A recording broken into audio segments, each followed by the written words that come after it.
सच की आवाज, कानून की नजर। आप देख रहे हैं पुलिस टुडे न्यूज। नमस्कार, मैं अंजना और आप देख रहे हैं पुलिस टुडे न्यूज। आइए रुक करते हैं आज की ताजा खबर पर। यहाँ वाकया हुआ था, क्या पूरा वाकया था? जी, मैं वार्ड नंबर 14 से सोमदत्त की मिसेज आपके चैनल के थ्रू सभी को ये बताना चाहती हूँ कि रिजल्ट आने के बाद ज़्यादा से ज़्यादा 1 घंटा बाद हम सब हमारे सभी जो मेरे हस्बैंड के साथ गए थे, उनके मित्र दोस्त सब आ गए थे हमारे ऑफिस पे। सभी बैठ के चाय नाश्ता कर रहे थे। जी ठीक है जी, ठीक है, हम हार गए थे, चलो कोई नहीं भाई, हार जीत होती रहती है। उसके बाद भाई मुझे नहीं पता इन्हें अपना डीजे कहाँ बजाया कहाँ नहीं बजाया। मेरे घर के बाहर रोड बन रही है, वहाँ भी कंस्ट्रक्शन का काम चल रहा है, वो काम पूरा भी नहीं हुआ। फिर भी उनने अपना डीजे, चंदन यादव ने जो अपना डीजे लाया, ढोल और डीजे के साथ वो हमारे मोहल्ले में एंटर हुए, मेरे घर के सामने। वहाँ से डीजे चढ़ने की वो नहीं थी बिल्कुल भी व्यवस्था। फिर भी उनने डीजे चढ़ाया। चढ़ाने के बाद 15 मिनट तक उनने बाहर रोड पे डीजे बजाया।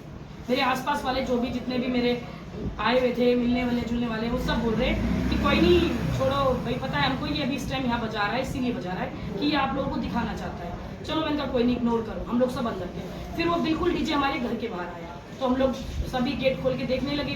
बाहर आके मैं बाहर खड़ी थी, मेरे पीछे दीदी रीटा दीदी खड़ी थी, मेरी सास थी, मेरी नंद थी, मेरी जेठानी थी, हम सभी देख रहे थे। मेरी सिस्टर आई हुई थी बाहर से, वो देख रही थी। तो पहले आए अपने, उनके कोई 2 बच्चे, पर मुझे नहीं पता कौन है, मैं उनका नाम नहीं जानती। एक लड़का था जो ऐसे ऐसे इशारे करके नाच रहा था। उनका चलो जाने में कोई नहीं नाचा। उसके बाद चंदन का जो एक भतीजा है, उसने ऐसे ऐसे करके इशारे करके मेरे गेट के बाहर वो नाचा, उसको भी इग्नोर कर दिया था। फिर आए चंदन यादव जी। चंदन यादव जी ने कुछ नहीं किया, वो हाथ जोड़ के निकल गए, ठीक है भाई कोई दिक्कत नहीं, जाओ। उसके बाद आया दिलीप माटा। दिलीप माटा मेरे घर के बाहर आके, कौन है दिलीप माटा? दिलीप माटा तेजपुरा का जो क्या बोलेंगे अपन, वार्ड पार्षद है पहले। हाँ जी, पूर्व पार्षद। जैसे ये माला ही ना एक मिनट करे बिल्कुल। अध्ययन पूर्व पार्षद दिलीप माटा जी उनके साथ थे। उनने माला भी पहनी थी और सिर पे वो जो बोलते हैं पगड़ी वगड़ी, वो भी पहनी थी। वो सभी से देख के इधर उधर उधर, जैसे उनने मुझे देखा खड़े हुए, उन्हें मेरी तरफ गलत इशारा, अश्लील हरकतें करी। मैंने फिर भी मैंने कोई नहीं, उन्हें मुझे अपनी माला दिखाई, ऐसे ऐसे करके मुझे माला, वो अपनी माला गले में से निकाल के पता नहीं मेरी तरफ फेंकते, जो भी करते ना। उससे पहले मैंने उनका विरोध करा बाहर निकल के कि भाई आप ऐसे मत करो। तब तक चंदन आर के कुल्फी वाले तक पहुंच चुका था, वो वहाँ तक पहुंच गया है। उसके बाद मैंने उनको बोला रहने दो बाबूजी, रहने दो, मत करो ऐसे, मत करो। तो जब ये सारी चीज हुई तो वो लोग सारे पीछे से आके उन्हें सारा पूरा मुझे घेर लिया। अकेली थी उस टाइम, कोई नहीं था मेरे घर पे, कोई बच्चे नहीं थे। रीटा दीदी थी, मेरी सास थी, मेरी ननद थी, मेरी सिस्टर थी, कोई नहीं था यहाँ पे कि भाई कोई है कि कोई आके हमको बीच में रोके। एक भी हमारा कोई घर में बच्चा नहीं था। उसके बाद वो आपस में सारे इकट्ठे हुए तो दिलीप माटा जी गिर गए। मुझे नहीं पता उनकी चोट कैसे लगी, किससे लगी, किसी ने नहीं मारा उनको। और चंदन से हमारा कोई झगड़ा नहीं हुआ है, ना हमने उनको आगे से बोला, ना उन्होंने हमको आगे से बोला। झगड़ा करा है दिलीप माटा ने, मुझे गलत इशारे करे, अश्लील हरकतें करी, ऐसे ऐसे हाथ दिखाना, ऐसे ऐसे करना, अपनी माला मेरी तरफ फेंकने की कोशिश करना, तब मैंने उनका विरोध करा। बस यही हुआ था जो आज हुआ। इससे पहले भी जब आप कन्वेंशन के थे तो तब भी उन्होंने बदतमीजी करी थी? हाँ जी, मैं तेजपुरा में जब वोट मांगने गई थी मेरे हस्बैंड के लिए, तब ये कई बार मुझे मिले। कई बार इनने मुझे, हर बार देख के इनका अलग सा एक व्यवहार रहता है कि भाई पता नहीं क्यों रहता है, मुझे भी नहीं पता।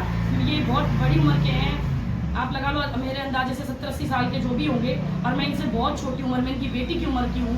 फिर भी ये हर बार जब भी मुझे देखते ना, जब भी इनकी हरकतें होती हो, कभी भी ये मार्केट में मिलते हैं तो इनके गलत इशारे होते हैं, हर बार इनका ही होता है। और आज इनने सारी हदें पार की। मैंने उस टाइम भी इग्नोर किया था, मैंने कहा चलो कोई नहीं, छोड़ो, इलेक्शन का टाइम है, छोड़ो, चलो इलेक्शन का टाइम है। पर हर बार करते हैं ये। इलेक्शन की डेट डिक्लेयर होने से पहले भी बहुत बार मुझे, कई बार मार्केट जाते हैं, कहीं भी जाते हैं, कहीं भी मिल जाते हैं। तेजपुरा में मेरा बहुत आना जाना है, मैं बहुत बार जाती हूँ, वहाँ बहुत से लोग हैं जिनसे मेरा मिलना जुलना है, और ये हमेशा तेजपुरा में मिलते हैं। ये कौन?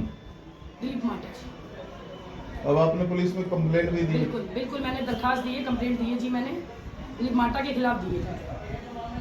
और चंदन जो उनने मेरे साथ आके मुझे पीछे से घेरा है, चंदन का भतीजा। जिस तरीके से अफवाह फैलाई जा रही है कि चंदन के साथ मारपीट हुई है, तो चंदन के साथ तो कोई मारपीट नहीं, चंदन के साथ हमारी कोई मारपीट नहीं हुई है। चंदन यादव हमारे घर से कम 4 से 5 दुकान छोड़ के आगे जा चुका था, बहुत दूर। वो वहां से वापस भागा है। जब मैंने उनका विरोध करा कि बाबूजी ऐसे मत करो, रहने दो, आप जाओ शांति से, तब वो सारे ही वापस जपते हैं, उनका भतीजा और वो सारे ही एकदम से आगे जपते हैं। उसी झपटा झपटी में गिरे थे वो माटा जी, उसी में गिरे थे, उसी में उनके चोट लगी, हमें नहीं पता क्या हुआ। और उसके बाद मैं तो अपनी दरखास्त देने चली गई थी, मुझे नहीं पता क्या हुआ था ये बात।